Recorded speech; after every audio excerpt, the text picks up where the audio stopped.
നമ്മുടെ നാട്ടിലൊരാളുണ്ടായിരുന്നു. പുള്ളിക്കാരന് കണ്ണട വെക്കുന്നത് ഭയങ്കര ഒരു സ്റ്റൈലിന്റെ ഭാഗമാണെന്ന് പറഞ്ഞിട്ട് കണ്ണട വെക്കാൻ തുടങ്ങി. കല്യാണത്തിന്റെയൊക്കെ ഒരു പ്രായമായപ്പോൾ അന്വേഷണം വന്ന സമയത്ത് ആദ്യം വന്ന ടോക്ക് എന്താണെന്നറിയോ?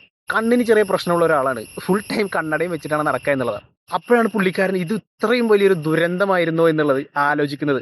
അപ്പൊ ഞാൻ പറഞ്ഞു വരുന്നത് എന്താണെന്നറിയോ? ജീവിതത്തിൽ സംഭവിക്കുന്ന എന്തൊരു കാര്യമായിക്കോട്ടെ അത് കൃത്യമായിട്ടുള്ള അതിന്റെ സമയമാവുമ്പോഴേ അത് നമുക്ക് നഷ്ടമായിരുന്നോ, നമുക്ക് ലാഭമായിരുന്നോ, അത് നമുക്ക് ഗുണമായിരുന്നോ, നമുക്ക് ദോഷമായിരുന്നോ എന്നൊക്കെ മനസ്സിലാവുള്ളൂ. നമ്മുടെയൊക്കെ ജീവിതത്തിൽ ഒരുപാട് ആളുകൾ ഉണ്ടാവും. ഇതേപോലെ ഇറങ്ങിപ്പോയവരുണ്ടാവും, നമ്മുടെ അടുത്ത് വന്നവരുണ്ടാവാം. ഇങ്ങനെ പല പല സംഭവങ്ങളും നമ്മുടെ ജീവിതത്തിലൂടെ കടന്നു പോയിട്ടുണ്ടാവും. ഇന്ന് നമുക്കത് ഭയങ്കര സങ്കടകരമായിട്ട് ഇങ്ങനെ തോന്നുന്നുണ്ടെങ്കിലും ഭാവിയിൽ ആ ഒരു സമയം വരുമ്പോൾ ചിലപ്പോൾ നമുക്ക് മനസ്സിലാവും അന്നത് നഷ്ടപ്പെട്ടത് ഒരു നഷ്ടമേ ആയിരുന്നില്ല എന്നുള്ളത്. അതുപോലെ നമ്മൾ വിട്ട് കളഞ്ഞതൊക്കെ ഭാവിയിൽ എത്തുമ്പോഴായിരിക്കും അന്നത് വിട്ട് കളയേണ്ടില്ലായിരുന്നു എന്ന് തോന്നുക.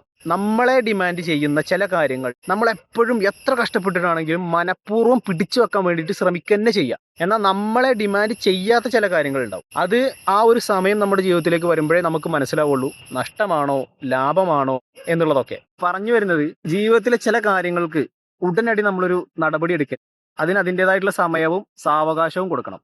അത് ആളുകളുടെ കേസിലായാലും അതല്ലാത്ത കേസുകളിലായാലും.